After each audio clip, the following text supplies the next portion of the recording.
feita na época pelo Ibope, mais de 11 milhões de pessoas tinham visto o filme, se você levar em consideração o filme que vazou, a versão não oficial, o filme pirata. Né? Nos cinemas ele deu por volta de 3, 4 milhões, mas mais 11 milhões viram o filme também. E engraçado que os filmes nacionais hoje em dia têm feito sucesso, o Nosso Lar arrecadou 37 milhões. Pois é, esse é o ano, 2010 é o ano do cinema nacional. Se Tropa de Elite for muito bem de bilheteria a partir de amanhã, talvez seja o melhor ano de bilheteria nacional há 15 anos. Nossa, né? que Muito bom, hein? Há Que 15 ótimo. ou mais, até 20 anos, se duvidar. E o que tem de diferente nesse Tropa de Elite 2 do número 1? Olha, primeiro a história, o viés é um pouco diferente. Agora não é a polícia contra traficante mais. Agora, como diz o próprio slogan no filme, o inimigo é outro, né? Que é a corrupção dentro do sistema policial no Brasil, especialmente no Rio de Janeiro, e também a mistura de corrupção, polícia e política, né? Então, agora o Capitão Nascimento, ele é o chefe, ele é o subsecretário de Segurança Pública do Rio de Janeiro, e quando ele entra nesse cargo, ele percebe que ele está num beco sem saída, porque ele não vê como tentar colocar ordem nesse mundo corrupto que é a polícia, no caso, no Rio de Janeiro. Mas eles falam também sobre as milícias, né? Fala também sobre as milícias. E a gente tem aí, Kátia, boas cenas feitas com helicóptero, cenas de ação bem interessantes. E diz que os helicópteros usados foram os do próprio Goi, né? Exatamente. Agora o investimento foi grande, né? Porque o primeiro filme que ganhou, sucesso, vamos né? lembrar que o primeiro filme ganhou o Urso de Ouro em Berlim em 2008, ele já dá um aval por si só para fazer um investimento como esse. Curiosamente, o Wagner Moura, ele entrou como produtor do filme também. Isso é interessante para o ator hoje em dia, porque se ele consegue entrar como produtor, ele também vai fazer parte dos lucros do filme. Ah, ele é produtor? Exatamente. Aí ele está todo engajado. Puxa. Se eu não me engano, ao que parece, ele topou fazer o Tropa de Elite 2, que é algo que na época, quando foi lançado o primeiro, eu me lembro que eu fui no Festival do Rio fazer a coletiva de imprensa e ele dizia que ele não ia fazer o segundo. Agora ele tomou, aparentemente, porque ele entrou na produção também. Que bom. Olha, a gente tem um elenco aí interessante, além do André Ramiro, do João Miguel, do Wagner Moura, nós temos a presença do Seu Jorge também, que faz um bandido linha pesada, né? Belas cenas, vale a pena não vai impactar tanto quanto o primeiro, porque o primeiro, o que colocou lenha na fogueira foi a questão da pirataria, a questão de um olhar sobre a violência bastante polêmico, quer dizer, que surgiu uma polêmica até inesperada para o José Padilha, né, que é o diretor, para o Braulio Mantovani, mas agora, como o viés é outro com a polícia, a política e tal, também pode criar uma polêmica. E vamos lembrar que o filme está estreando, eles sabiam que o filme ia estrear entre o período eleitoral, né, entre o primeiro e o segundo turno. Disse o Padilha em Paulínia essa semana que não foi de propósito, foi porque eles iam estrear em setembro, mas o filme não ficou pronto. Você acredita? Não sei. Enfim, eu prefiro não comentar, digamos, né? Mas não ficou pronto e aí não tinha fim de semana hábil, né, para estrear o filme. E sobrou esse final de semana, que na verdade é um bom final de semana. Prolongadíssimo. Prolongadíssimo, né? Então tem tudo para dar certo aí o filme nesse final de semana, né? Você acha que é uma boa? Ou quem assistiu o primeiro vai ver algo muito parecido nesse segundo? Não vê algo parecido porque agora o personagem são os mesmos personagens. Mas não a mesma linha. Tem cena de violência e tal, mas eu acho que está mais bem produzido. Acho que as cenas estão mais caprichadas. E agora, ao contrário do primeiro filme, é o Capitão Nascimento como foco do início ao fim. Porque vamos lembrar que o primeiro filme, o foco era o Sargento Matias. O roteiro original, o arco dramático estava em cima do Sargento Matias e o Capitão Nascimento aparecia no filme só 50 minutos depois do início do filme. Aí eles se deram conta de que alguma coisa estava errada, porque o Capitão Nascimento é o personagem principal da história e tiveram que mudar tudo. Com o filme já filmado. Isso é um trabalho absurdo. Foi um inferno, literalmente, para remontar o filme. E agora eles começaram do zero. Então, o Capitão Nascimento tem um filho adolescente que eu não vou contar detalhes, mas vai se envolver com toda a problemática aqui do pai, né? Então esse é o drama pessoal do Capitão Nascimento. Então é interessante, é um outro olhar, bem produzido, vale a pena para esse final de semana, até porque é a melhor estreia em grande circuito do final de semana, sem dúvida.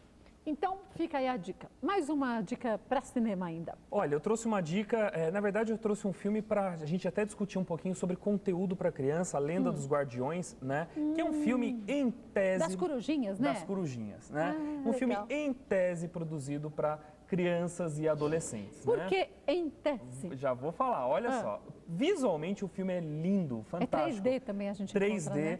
É um espetáculo, como a gente está vendo, ó, é um espetáculo visual muito interessante, ainda mais em 3D. O problema, e aí o em tese. Pega. O problema é que as corujas não são nada santas e elas são... Não são boazinhas? Não, elas até são, mas elas estão... O filme é todo um filme de guerra, né? A Guerra das Corujas? É um mundo em que dois irmãos são jogados para virarem guerreiros escravos numa guerra iminente entre duas populações. Um se rebela, o outro acha muito legal usar o poder militar para vencer o mal, etc e tal, né? E aí começa uma rebelião gigantesca. A questão, Kátia, é que o que está gerando uma discussão em cima desse filme é o conteúdo que remete à guerra, remete à batalha, remete à violência numa plasticidade, como diz, num formato para criança, se isso não é meio perigoso para o público infantil. Visualmente parece que é uma história inocente, mas assistindo o filme de inocente não tem nada. Não é tão inocente não. Aliás, é interessante falar um pouquinho sobre isso, porque, por exemplo, Crepúsculo, né, a saga da Stephenie Meyer, também não tem nada de inocente. Quem assistiu os filmes é uma apologia à sexualidade infantil e adolescente, né? Os personagens o tempo inteiro seminus, etc e tal. Aliás, a Emma Watson, que é a atriz do Harry Potter, ela deu uma declaração recentemente dizendo que a saga Crepúsculo é muito diferente quando ela foi perguntada sobre as semelhanças, que a saga Crepúsculo é bem diferente do Harry Potter, porque no Crepúsculo se vende sexo, não se vende uma história. E ela tem razão. É verdade. Né? E aqui a questão é outra, porque a gente consegue perceber essa cultura bélica que vem dos Estados Unidos, né? Que é um país que produz guerra o tempo inteiro, que sobrevive financeiramente graças à guerra também. E aí é meio que natural para a população americana ver filmes que têm batalhas, conflitos entre outros povos, até cenas bem violentas. Mas né? eu achei que fosse um filminho tão inocente. Não, de inocente não tem nada. Eu até falei pro meu marido, vamos assistir, deve ser tipo Sessão da Tarde mesmo. Não, Sessão da Tarde às vezes é. Mas bom, mas não sanguinolento eu achei que fosse, né? Sanguinolento não é, mas é muito cultura de guerra, né? Então, por exemplo... O que traz um ar sanguinolento. Exatamente. Tem alguns filmes que não precisam disso. Por exemplo, a gente divulgou aqui, tanto em DVD quanto estreou, o Onde Vivem os Monstros, que é uma história de um menino que entra no mundo imaginário, cheio de monstros e tal, e monstros que entram em conflito. É um filme, tem umas cenas pesadas, porém pesadas interessantes para uma criança ver. Porque é uma realidade que uma criança vai enfrentar na vida. Agora, aqui não. Né? Aqui você tem, muito conflito, é muita guerra. Tanto né? que no trailer, eu lembro um trechinho, agora você falando é verdade, que tem uma cena que estão as duas corujinhas filhotes com as corujas maiores. E aí elas estão todas voando e eles não ouvem direito o que a outra coruja diz. E assim, quando vocês se cansarem, vocês estão na metade do caminho. Isso, ai, que bom, nós já estamos na metade do caminho. E vão tudo para um lugar errado, completamente diferente. Exatamente. Porque já é maldadezinha, né? Agora, veja, tudo isso fica bem disfarçado porque o visual, novamente, é fantástico, é muito bem produzido. Como a gente estava falando recentemente com outros filmes em 3D, eles estão chegando a um realismo de coisas que na vida, como essa cena, por exemplo, ó, que tem água, a gente sabe que em termos de... essa cena, por exemplo, que tem pena ou pelo ou água, são coisas muito difíceis de dar realidade no cinema. E agora já se consegue. Porque demora muito tempo. Grama também, terra, areia. Mas você já viu essa câmera que lançaram nos Estados Unidos agora, que já grava em 3D? Exatamente. Mas será que fica legal? Já viu, Tim? Ela grava em 3D. Eu falei, gente, como pode? Os avanços tecnológicos são fantásticos e são bonitos, né? Vale a pena. Agora, tem que prestar atenção no conteúdo também. Sim, claro. Então... Podiam fazer uma dublagem mais leve para esse filme. Exatamente, né? Ai, amiguinho, vamos voar. Olha que lindo sol. Vai ficar melhor. Pois é, aí a criançada podia ver. Enquanto eles não fazem, é melhor não. Pelo menos para as crianças, né? Exatamente. E em DVD, o que você acha que tem de legal? Olha, em DVD a gente tem um grande filme, esse sim, sobre guerra, mas é para adulto, criança não é para ver mesmo, para venda, que é o Zona Verde, do Paul Greengrass, que trabalhou com Matt Damon durante muitos anos, né? É um filme que lembra muito a trilogia Bourne. Zona Verde, a história, ela foi baseada numa história real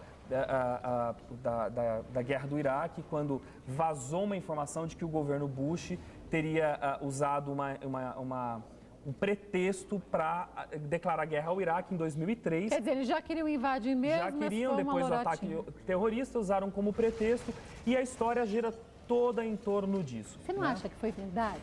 Eu acho. Eu acho.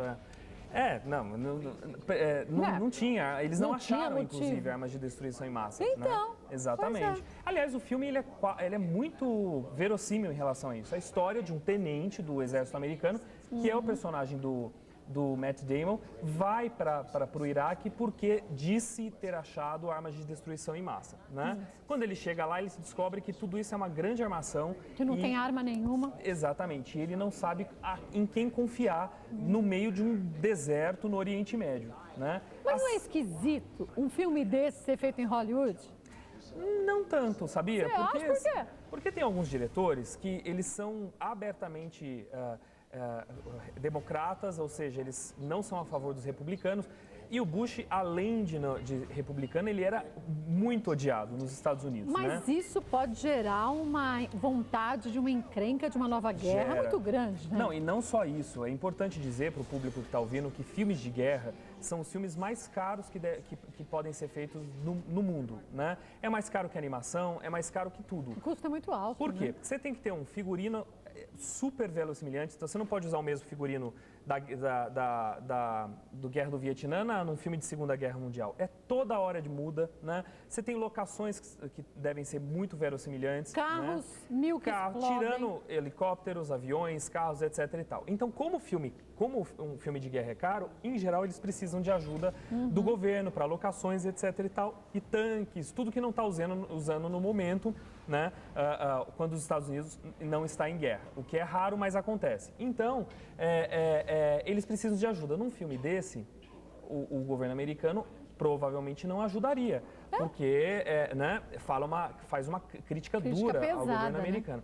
Só que como vem de um diretor, né, e de um ator que tem por trás a trilogia Bourne, que rendeu bilhões de dólares no mundo, os estúdios acabam bancando porque sabem que vai dar um retorno. Vai ser uma boa bilheteria. Exatamente, Matt Damon se tornou um ator muito vendável nos cinemas e foi o que aconteceu. O filme mandou muito bem de bilheteria, então é onde você tem liberdade para falar desses assuntos no cinema. Né? E você acha que eles colocaram esse assunto em voga do jeito certo e desempenharam bem o roteiro? Desempenharam bem. O filme foi feito ainda o Bush era presidente faz uns anos e era uma crítica, é aquele movimento na época de falar criticar a guerra do Iraque. Tem muitos filmes sobre isso no cinema americano nos últimos anos e esse como filme de ação vale a pena também porque é muito bem produzido, as sequências são fantásticas, vale a pena. Zona Verde. Zona Verde. Vou assistir esse fim de semana, pegar na locadora. É para alugar ou para comprar? Para vender já. Ah, para vender já? Vou comprar então. Muito legal. Mais um.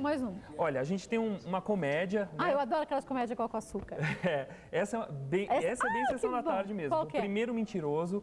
Eu assisti. Na TV acaba, muito legal. É engraçado, né? E a história de um mundo em que todo mundo só fala a verdade. Não existe a mentira, olha que mentira. Não existe a mentira, olha que mundo lindo, né? Falso. Como que seria o horário político eleitoral, né? Nossa. Se isso existisse, se esse mundo existisse. Podia ter esse mundo só nos próximos 25 dias. 25 dias Já seria pensou? tudo de bom, né? Como Pensou? não? Eu não vou fazer nada do que eu disse até agora, ou melhor, eu nunca ia.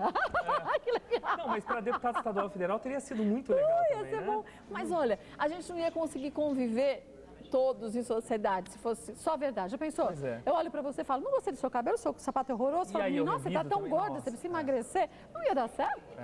Ia.